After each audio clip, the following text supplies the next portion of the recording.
So మీరు చెప్పినట్టుగా అంటే ఛత్రపతి టైం నుండి అసోసియేషన్ ఉంది అని చెప్తున్నారు కదా ఆయనతో. సో అంటే అప్పటికి ఇప్పటికి మీకు ఏమనిపిస్తుంది ఆయనతో వర్క్ చేయడం అంటే బ్యాక్ స్టేజ్ ఉండడం అన్ని థీమ్స్? సార్ సార్ వచ్చేసి ఎప్పుడైనా ఇప్పుడు ఒక విషయం చేస్తాను అంటే ఇప్పుడు ఇప్పుడు మా ఇంటర్వ్యూ వేయాలంటే ముందే నేనైనా లేటు ఆయన 2 hours బిఫోర్ వచ్చేసి ఆ లైటింగ్ లని సెట్ చేసుకొని కెమెరా సెట్ చేసుకొని ఇవన్నీ సెట్ చేసుకుని సార్ బాగా కరెక్ట్ ఉందా లేదా ఏమన్నా మారద్దామా అప్పు వెనకాల ఉన్నాయి కదా అది దాన్ని కూడా చేంజ్ చేపిస్తాడు. అది కరెక్ట్ ఉండాలి, ఫ్రేమ్ ఎలా పోకూడదు, ఇటు కదలు అటు కదలకూడదు, ఫోకస్ ఇటు ఉండాలి, ఇవన్నీ సెట్ చేసుకుని అప్పుడు ఇంట్రెస్ట్. ఆయనకి మాకు తేడా అంతే. అంత పర్ఫెక్షన్ ఉంటాడు, టైం అన్ని వేస్ట్ చేయడు. పొద్దున ఆయన మామూలు షూటింగ్ అంటే 7, 8, 9, 10కి స్టార్ట్ అవుద్ది. ఆయన షూటింగ్ ప్రతి షూటింగ్ 6 గంటలకి షార్ట్ పడుద్ది. ఏ షూటింగ్ పడదు, 6 గంటలకి షార్ట్ ఎగ్జాక్ట్గా పడుద్ది. ఎందుకు పడుద్ది అంటే ఆయన 5 o'clock సెట్లో ఉంటాడు. ఎవరు వచ్చినా రాకపోయినా మీకే అనిపిస్తుంది. ఇప్పుడు మనం పెద్దవాళ్ళమే అంటే కొంచెం మన పేరు మన యాంకర్ మనం ముందుగా పోతే ఎవరైనా ఏమైనా అనుకుంటారేమో అని మన ఫీలింగ్ ఉండదు. ఎవరు అనుకుంటున్నా పర్లేదు. ఆయన 5 గంటలకి కరెక్ట్గా ఉంటే సచిన్ అంటే అందరు రావాలా, 5 గంటలకి అందరు 4 గంటలు వేసి రావాలా, అదే ఆయన పర్ఫెక్షన్. మా మాస్టర్ అంతే, ఫస్ట్ రిబ్బన్ ఆయనకన్నా బిఫోర్ మేము ఉంటాం. మా మాస్టర్ రిబ్బన్ కట్ చేస్తాడు, మేమంటాం రిబ్బన్ కటింగ్ మనమేనా ఈ రోజు అంటే ప్రతిరోజు మేమే కట్ చేస్తుంటాం. ఆయనకంటే బిఫోర్ వస్తాం. ఆయన 5 గంటలు వస్తారంటే మేము 4:30 అక్కడ వెళ్ళిపోతాం. వెరీ ఇప్పుడు కూడా అదే మేడం, అప్పుడు చూసింది ఇప్పుడు కూడా అదే టైమింగ్, అదే మెయింటెనెన్స్, అదే వర్క్ డెడికేషన్ అవన్నీ సేమ్ ఉంది మేడం, మారదు. మనమంతా టూమిరిగా అనిపిస్తుంది అబ్బా ఆయన ముందు అని.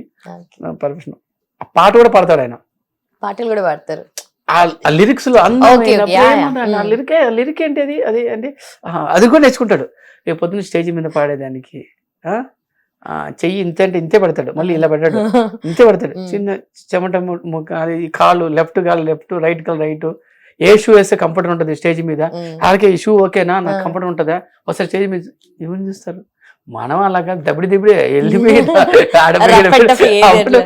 మనకి అలా అనిపిస్తుంది. ఆడ స్టేజ్ బ్యాక్ సైడ్ వంట వండుతున్నారు, అక్కడ పోయి ఆయన ప్రాక్టీస్ చేస్తున్నాడు. వంట వండాలంటే వాళ్ళు చూస్తున్నారు, వంట వండుతా ఇదేది అంటే ఆయన డెడికేషన్. రేపు స్టేజ్ మీద ఎక్కిపోతున్నాం అంటే ఆయన అంత ఇదిగా చేస్తుంటాడు. ఆయన ముందు పెట్టాలి అదే ఉండదు. వాళ్ళ రిలేషన్ పెళ్లిలో వేరే సాంగ్ చేశాను, ఆయన ఆడాడు, అది వెనకాల పెట్టాను. అలాగే నా ప్లేస్మెంట్ ఎక్కడ అన్నాడు, ఆయన కింద ఉన్నాడు, సాంగ్ వేసాను, ఆపు అన్నాడు. రే నేను ఇక్కడ ఉన్నాను అన్నాడు. ఈయన సంగతే మర్చిపోయాను. అయ్యో సార్ ఇక్కడున్నారా, మీరు పోండి సార్ స్టేజ్ మీద అంటే నేను ఎక్కడ నుంచోవాలంటే నేను చెప్పాను. అందరూ అంతా వాళ్ళ రిలేషన్స్, వాళ్ళు వెనక పంపించి ముందు అది నచ్చదు ఆయనకి. సార్ ఆ ప్లేస్ ఓకే అన్నాడు. వెనక పోయి వేరే వాళ్ళ సాంగ్కి వెనక రోల్లో పోయి ఆయన డాన్స్ ఆడుతున్నాడు. ఆయనకి ఎంత ఇంట్రెస్ట్ చూడండి. ఎవరన్నా యుగో ఫీల్ అవుతారు, నేను ముందు ఆడాలి, నేను ఫ్రంట్ ఉండాలి, నేను ఏంటంటే ఆయన సార్ ఫ్రంట్ అంటే వద్దు వాడు బాగా ఆడతాడు ఆడే, రే నువ్వు బాగా ఆడరా అని ఆయన వెనకాల నించున్నాడు. ఆయన నాకు అనిపించింది అయ్యా ఈ దేవుడు రా బాబు అనిపిస్తుంది. అంటే ఎవరైనా ఇప్పుడు మనం కూడా మనం ఎవరైనా రిలేషన్ పెళ్ళికి వెళ్ళినాక మనకి ఒక హోదా ఉండాలి అంటే అదేం చూసుకోడు ఆయన. చిన్నపిల్లలతో ఆడుకుంటా ఉంటాడు పేపర్తో. మా అసిస్టెంట్ ఏంది రాజమౌళి సార్ ఏంటంటే రాగానే పిల్లలతో ఆడుకుంటుంటాడు, ఏదో కాలాట ఏదో ఆ పేపర్లన్నీ వేసుకుంటా పిల్లలతో ఆడుకుంటూ ఉంటాడు ఆయన. మా వాళ్ళందరూ సార్ ఏంటి ఇలా వెరీ ఫ్రీగా ఉంటాడు, చాలా జాలీగా ఉంటాడు. అంటే మేమందరం అంటే ఆయన వర్క్ ని చూసాము, బట్ బిహైండ్ ద సీన్స్ అన్ని మీరు చూసారంటే ఆయన ఆడుకుంటాడు. వాళ్ళ ఇంట్లోకి వెళ్ళి ఒక పెద్ద రౌండ్ ఉంది, అది రౌండ్ బాల్ లా ఉంటది, తప్ప ఏదంటే పాయసం ఉంటుంది, అది ఆడుతుంటారు వాళ్ళు ఇంట్లో. ఇంద్రాయన అంత పెద్ద గ్రేట్ ఆర్టిస్ట్, అది ఆడుతుంటారు. పిల్లలందరూ రౌండ్ గా ఒక పెట్టి ఒక బట్ట వేసేసి పిల్లలతో ఆడుకుంటా ఉంటాడు ఆయన ఇంటి దగ్గర. ఆయన మైండ్ రిలీఫ్ గా ఆడుతుంటాడు. మనమే ఆడం, మనం కొంచెం పిల్లలతో నేను ఆడను అంటాడు, ఆయన పిల్లలతో కాలాట అంటాడు, అది ఏదో సంథింగ్ ఏదో చేస్తుంటారు. నాకు అనిపిస్తుంది అంత పెద్ద లెజెండ్ అని అనిపిస్తుంది. కానీ అండ్ దేని కేటాయిస్తాడు, ఫ్యామిలీకి డాన్స్ కి దీనికి కేటాయిస్తాడు. అండ్ ఆల్సో వాళ్ళ ఇద్దరు పేరు కూడా చాలా క్యూట్ గా అనిపిస్తుంది, రమా రాజమౌళి గారు అండ్ రాజమౌళి గారు. సో మేడం గురించి ఏం చెప్తారు? మేడం గారు అదే చెప్పాను కదా, మేడం గారు చిన్న ఉంటాయి కదా ఆమెకి. మేడం గారు డాన్స్ క్లాసికల్ డాన్సర్ అంట, నాకు తెలియదు. ఆమె మంచి డాన్స్ ఆడితే ఆమె కూడా అదేలాగా ఇప్పుడు సార్ ఎంత కష్టపడతారో మేడం కూడా అదేలాగా. సార్ లేనప్పుడు ఆర్కే నేను వస్తాను, ఈరోజు నేను వచ్చి నేర్చుకుంటాను. ఆమె కూడా అదే డెడికేషన్ చేస్తుంది. మాకు ఫుడ్ కానీ మా ఇంటికి వచ్చినప్పుడు ఫుడ్ కానీ ప్రాక్టీస్ ఫుడ్ కానీ రాగానే అమ్మ తిన్నారా, పోయేటప్పుడు తిన్నారా, ఇంకేమైనా ఉంటే పెసలు తీసుకెళ్తారా అని ఆమె కూడా చాలా ఎక్కువ కేర్ తీసుకుంటుంది మా మీద. ఏమన్నా కొంచెం ఎక్కువ మేము టైర్డ్ అయిపోయి చాలా మంది వస్తుంటారు సంగీతకి వాళ్ళంటే ఉండండి రా పాపం వాళ్ళు ఏం తినలేదని మమ్మల్ని తినిపించే వరకు ఆమె ఊరుకోదు, గ్యాప్ ఇస్తుంది. మీరు తినండి, ఎందుకంటే మీరు మనుషులే కదా, మీరు వచ్చిన వాళ్ళంతా పొద్దున్నుంచి లేదు మేడం మాకు అలవాటే లేదు, మీరు మనుషులే తినండి అండి తినిపించి ఆమె ప్రాక్టీస్ వరకు చేయించుకొని ఇప్పుడు ఏం చేస్తున్నాం ఎలా చేస్తున్నాం ప్రతిదీ ఆమె కేర్ తీసుకుంటుంది. చాలా ఇదిగా ఉంటుంది ఆమెకి. మేడం కూడా సారు ఎక్కువ మాట్లాడు, అంటే ఆయన కొంచెం ఇదిగా ఉంటాడు, మేడం కొంచెం చాలా జోగిలు మాట్లాడుతుంది, చాలా సరదాగా ఉంటది. సాంగ్ గురించి ఆమె అంటది, ప్రభు మా సాంగ్ ఆడుతున్నాను, ప్రభు నన్ను చూసాడు అనుకో నన్ను అయ్యో ఏం చేస్తారు నాకు చాలా భయపడింది. మేడం ఏమన్నది మేడం, సార్ ఇంకా హ్యాపీ ఫీల్ అవుతారు అని ఉంటది. సార్ మేడం చాలా హ్యాపీ, ఆమె చాలా హ్యాపీ ఫీల్ అవుతుంది. నేను మేడం గురించి ఎప్పుడు నేను చెప్పలేదు, ఎప్పుడు సార్ గురించి చెప్పాను, ఇవసారి అడిగినప్పుడు చెప్తాను మేడం మీ గురించి కూడా చెప్పాను మేడం. ఎందుకంటే ఎప్పుడు చూసినాడు అంతేలే ఎంతైనా మీరు లేదు ఈసారి మేడం మీ గురించి కూడా చెప్పాను మేడం నేను. చాలా మంచిది మేడం. మేడం కూడా డెడికేషన్, ఆమె కూడా మంచి డెడికేషన్ చేస్తున్నప్పుడు కానీ అంటే వీళ్ళు వర్కర్స్ వీళ్ళని చూడడం.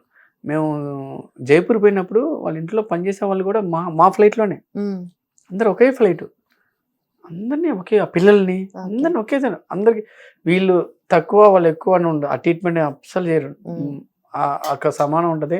మేడం అలా చూసుకున్నది. సార్ కొంచెం బిజీగా ఉన్నా సరే మేడం ఈ టేక్ కేర్ అంతా very good, nice. So nice.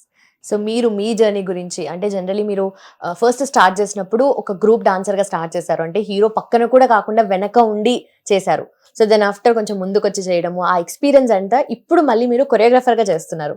So ఆ ఎక్స్పీరియన్స్ ఎలా అనిపించింది, ట్రాన్స్ఫర్మేషన్ ఎట్లా అనిపిస్తుంది మీకు? మేడం నేను అదే చెప్పాను కదా, నేను డాన్సర్ ఉన్నాను మేడం. డాన్సర్ ఉన్నప్పుడు చెన్నై డాన్సర్స్ ఫ్రంట్లో ఆడాలి, హైదరాబాద్ వాళ్ళు తెలుగు అంతా వెనకాల ఆడాలి. అది అంటే అదొక రూల్. మా ప్రేమ్ బెస్ట్ మాస్టర్ నాకు ఫ్రెండ్, తెలిసిన మాస్టర్ కొంచెం ఇది కాబట్టి నేను హీరోల పక్కన ఆడాలని నాకు interest madam. Hit TV app, ఇందులో short news, live news, entertainment shows, movies, digital magazines తో పాటు మీ జిల్లా వార్తలను కూడా ఫ్రీగా చూడొచ్చు. అంతేకాదు కేజీ నుంచి పీజీ వరకు విద్యార్థులకు స్కాలర్షిప్ కూడా అందిస్తున్నాం. ప్రతి వారం 10 మందికి లక్కీ డ్రా ద్వారా ఒక్కొక్కరికి 10,000 రూపాయలు అందిస్తున్నాం. ఇంకెందుకు ఆలస్యం, వెంటనే హిట్ టీవీ యాప్ ని డౌన్లోడ్ చేసుకుని ఫ్రీగా ఎంటర్టైన్మెంట్ పొందండి. Hit TV app, hit TV app, please download hit TV app. Hit TV app ని ఫ్రీగా డౌన్లోడ్ చేసుకుని ఎంజాయ్ చేయండి. మీకు నచ్చిన ఎంటర్టైన్మెంట్ కోసం హిట్ టీవీ యాప్ ని ఫ్రీగా డౌన్లోడ్ చేసుకుని ఎంజాయ్ చేయండి. హిట్ టీవీ యాప్ ని డౌన్లోడ్ చేసుకుని ఆస్వాదించండి, ఆశీర్వదించండి. ఇంతమంది సెలబ్రిటీలు హిట్ టీవీ యాప్ ని డౌన్లోడ్ చేసుకోండి అని చెప్తున్నారంటే ఎంత మంచి యాప్ ఆలోచించండి. అమెరికా అమెరికా అమెరికా అమెరికాలో చదవాలనుకునే వాళ్ళకి విశ్వసనీయమైన పేరు మన శౌర్య కన్సల్టెన్సీ. UK లో 1 year masters, UK లో 1 year masters, 2 years work permit up to 5 years visa. Contact Saurya Consultancy. Contact 89851 89851.